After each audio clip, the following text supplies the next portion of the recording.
Renaissance is much more. What? It's ruled by a nation based on commerce. And merchants and aristocrats.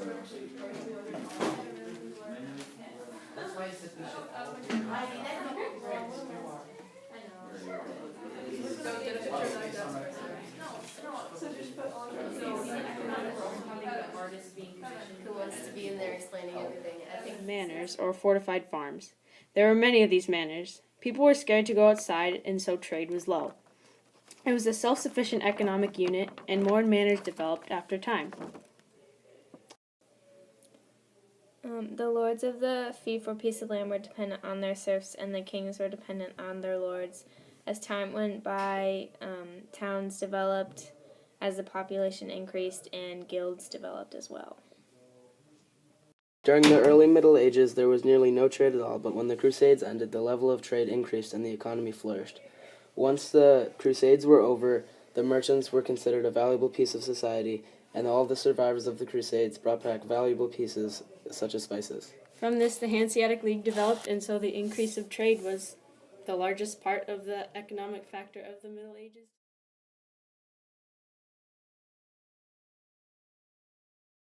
For my project, I decided to present about the Medici family. This is their family crest. The spheres are said to represent oranges, which were a symbol of wealth and power. This the Medicis certainly had. They ruled over the Renaissance era and were quite influential. They were perhaps the most influential group of people at the time in the artistic, economic, and religious fields of the Renaissance. The Medicis controlled it all, really, and were certainly very influential. Cosimo was good friends with the sculptor Donatello, who was quite famous during the early Renaissance and sculpted the biblical figure David. He set hard to work after Cosimo commissioned him to make the figure, and voila! The sculpture was done and set in the courtyard of Cosimo. The sculpture beautifully shows the value of humanism in the Renaissance through its natural pose, extreme detail, and skill in crafting. It really is quite the quintessential Renaissance sculpture. Now, as said before, the Medicis had quite a lot of money, so Cosimo thought, why don't I build a palace? A really, really big palace. I like palaces. The architect Michelozzo said, I have an idea for a great palace. And so Cosimo commissioned him to build a beautiful piece of architecture. This is a 3-story high palace. The inside is quite grand, note the Medici family crest, right here. The remarkable interior with extraordinary art, and the intricately carved rooms.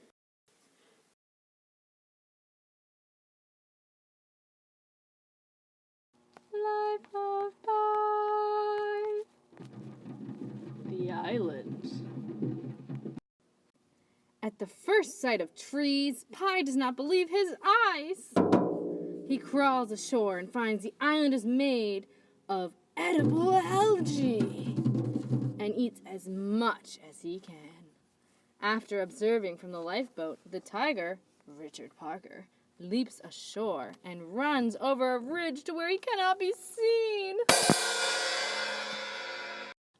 Pi discovers the algae, which is tubular and tangled together to form the island. It is wet with fresh water on the outside and even edible. However, the inside is lighter and so salty and bitter he cannot eat it.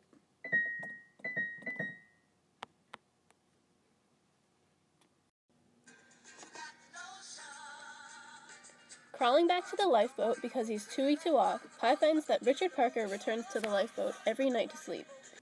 One night, Pi is exploring and sees something in a tree that looks like fruit. He investigates closer and finds it is a ball of leaves. Pi unwraps the leaves,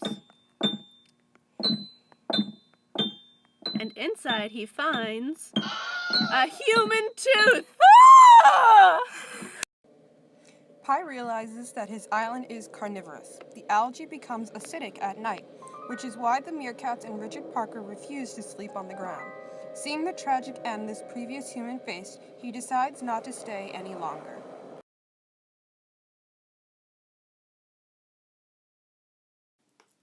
Hey, what's going on, A-Push peeps? This is a presentation on how states' rights cause a civil war by Georgia Benz and Jacob Hirschberger. So let's talk about what happened in the 13 colonies and how this foundation of the states' rights issue would come to laid the foundation for our national government.